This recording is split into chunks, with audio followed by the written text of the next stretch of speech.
Hello. Welcome to a reading from the Bible of Genesis chapter 41. When 2 full years had passed, Pharaoh had a dream.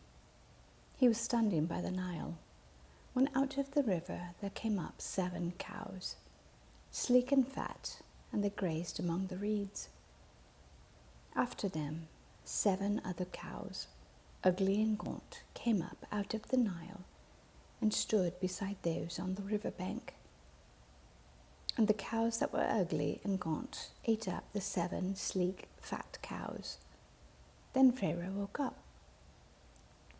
He fell asleep again and had a second dream. 7 heads of grain, healthy and good, were growing on a single stalk.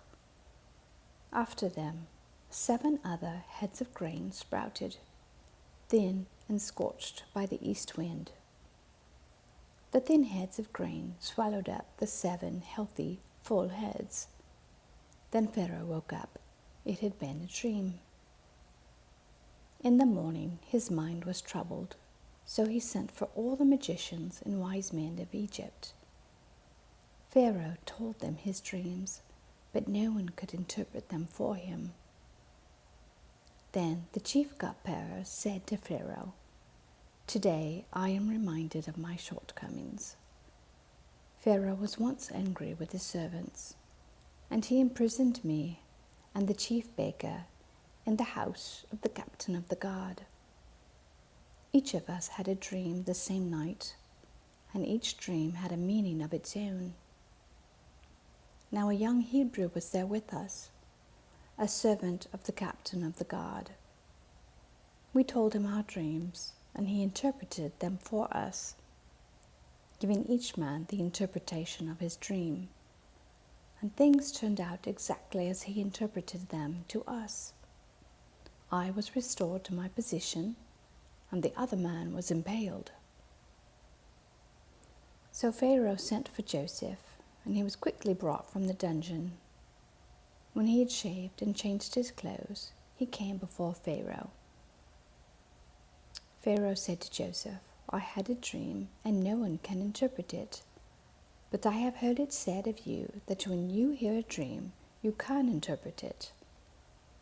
"I cannot do it," Joseph replied to Pharaoh, "but God will give Pharaoh the answer he desires."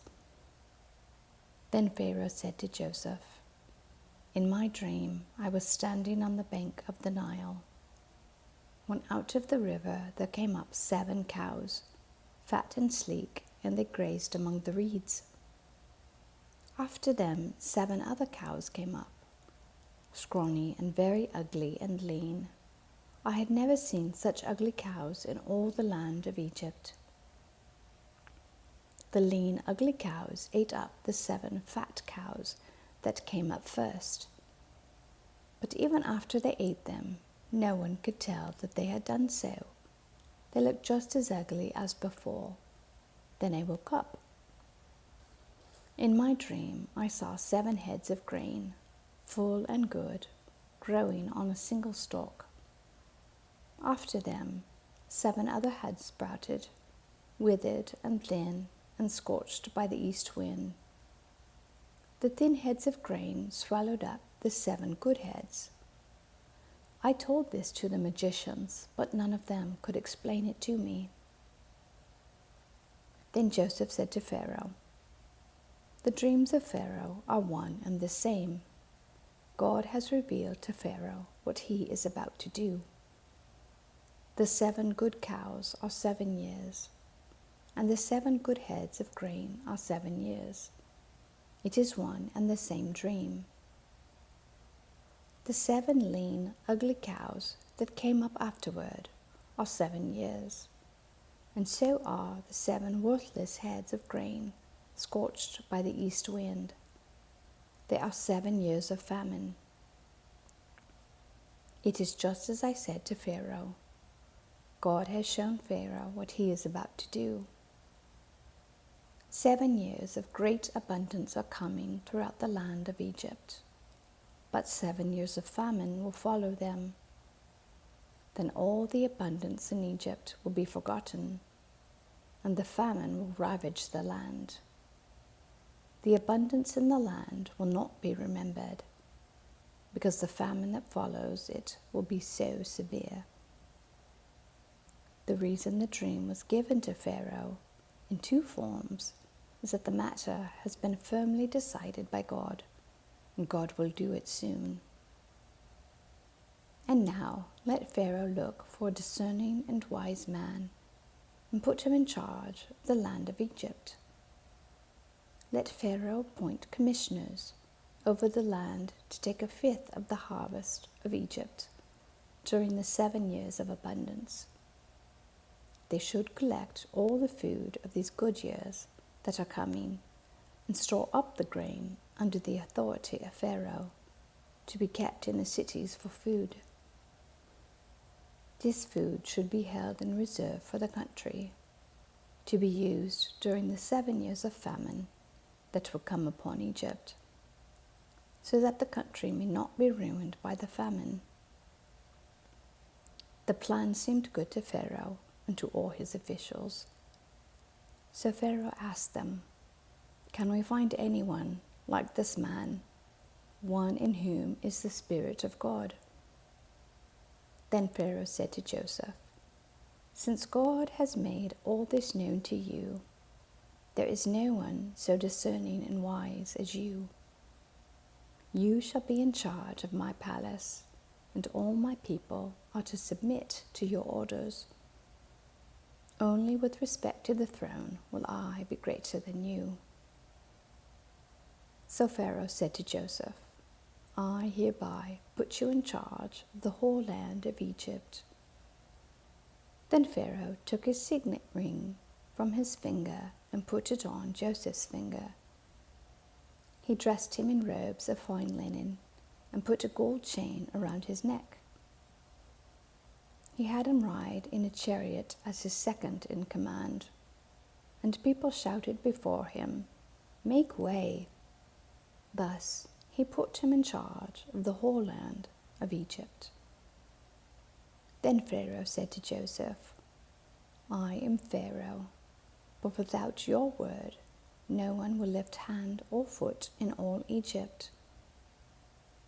Pharaoh gave Joseph the name Zaphenath-Paneah, and gave him Asenath, daughter of Potipharah, priest of On, to be his wife. And Joseph went throughout the land of Egypt. Joseph was 30 years old when he entered the service of Pharaoh, king of Egypt.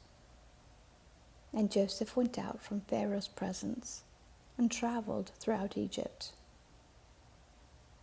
During the 7 years of abundance, the land produced plentifully. Joseph collected all the food produced in those 7 years of abundance in Egypt and stored it in the cities. In each city, he put the food grown in the fields surrounding it. Joseph stored up huge quantities of grain, like the sand of the sea. It was so much that he stopped keeping records, because it was beyond measure.